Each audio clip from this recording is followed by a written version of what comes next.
Vite va être le main event de Allez, ce va être ça. review. C'est Cody qui est sur, qui est sur l'affiche. Excusez-moi, j'en perds la voix. C'est Cody Rhodes contre AJ Styles dans un match en simple pour le championnat incontesté de la WWE. La belle grosse ceinture avec le W en or et en diamant. C'est facile comme histoire. Pendant la deuxième soirée de WrestleMania, LA Knight a battu AJ Styles. Puis plus tard, Cody a fini son histoire à WrestleMania extra large.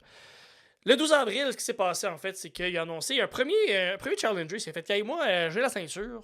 Aimerait ça à défendre. Un peu comme Bayley l'a dit, l'autre côté, avec la ceinture pour les dames. Je veux la défendre.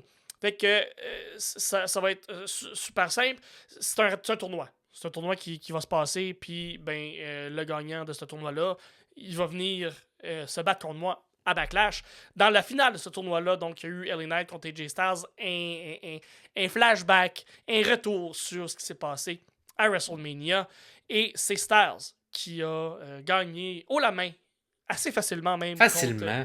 Mais petite tricherie, mais il a dominé. Il a quand même tu domines tout le match, même si tu fais une petite tricherie à la fin, c'est quand même fort comme victoire. Voilà. Maintenant, il y a eu une signature de contrat qui s'est passée. J'ai beaucoup aimé certaines lignes qui ont été dites dans ce... On va revenir jeudi, mais ça reste que long dans la construction de ce pay-per-view-là. Des lignes comme on a le même chemin, toi et moi. On a un peu le même parcours. On a été se construire ailleurs pour revenir plus fort à WWE. Exactement. Fait que j'aime beaucoup un peu si les deux se regardent dans un miroir, mais ils voient un peu l'autre. Donc, il y a eu le passage à la TNA, dans les Indies un peu. Après ça, ils ont été au Japon, le Bullet Club, bien évidemment. Et revenir fort. Pas revenir, dans le cas des J Styles, qui est juste arrivé, mais... il y a eu une mini run en début de carrière, mais pas grand-chose. Ça compte-tu vraiment? Cody était vraiment installé. Cody, il y a eu plus une vraie run. Exactement. Mais ça reste que les similitudes des deux carrières où ils ont été se construire un personnage, un aura de champion au Japon pour revenir plus fort. J'adore ça. Les deux, sauf erreur, ne se sont jamais battus un contre l'autre, je crois. Donc, le match de lutte, la qualité de lutte m'intéresse beaucoup. AJ Styles sort des gros matchs de ce temps-là. Et Cody, qui déçoit rarement dans la façon qu'il raconte l'histoire du match. Côté lutte, Cody, c'est pas lui qui est le plus technique. Par contre, l'émotion qu'il met puis l'histoire qu'il nous raconte est toujours très pertinente.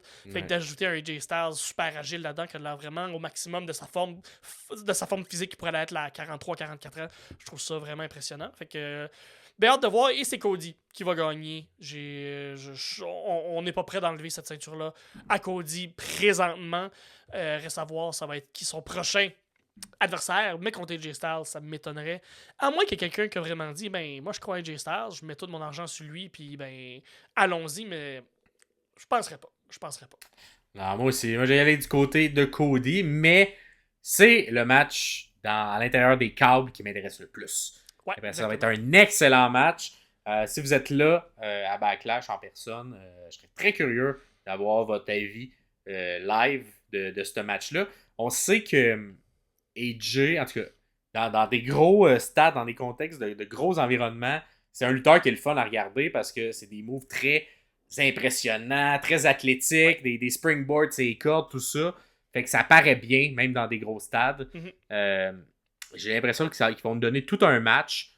Mais Cody Rhodes, un peu comme tu l'as dit, il n'est pas prêt de perdre cette ceinture-là. Surtout pas. Un peu pour la même raison, un peu. On a eu un long règne de 3 ans. Là. On va pas faire que la personne qui l'a battu le perde en 1 mois. Voilà, donc, exactement. On va avoir un excellent match, mais Cody va trouver une manière d'en sortir gagnant. Comme il le fait. Et j'aime aussi la construction. Le fait qu'AJ, même s'il est clairement le méchant, offre son respect beaucoup. Oui. Du côté c'est un peu un classique, mais on mentionne beaucoup Papa Dusty Rhodes dans l'intérieur des histoires. Et j'aime que même les méchants respectent un peu le personnage et l'aura que la famille Rhodes a. Donc, je m'attends peut-être à une intervention, ou en tout cas, une manière peut-être après-match d'LA Knight. Et après moi, c'est pas terminé. Cette histoire-là. Je sais pas si on va le faire. Gallows et Anderson pourraient arriver. On refait DOC. Est-ce que... Mais c'est pas... en tout cas, je sais pas comment on va le construire, mais j'ai l'impression que le in-ring va être bon. Est-ce que LA va coûter le match à AJ pour continuer cette histoire-là? Ils se sont affrontés dans le match pour déterminer l'aspirant numéro 1.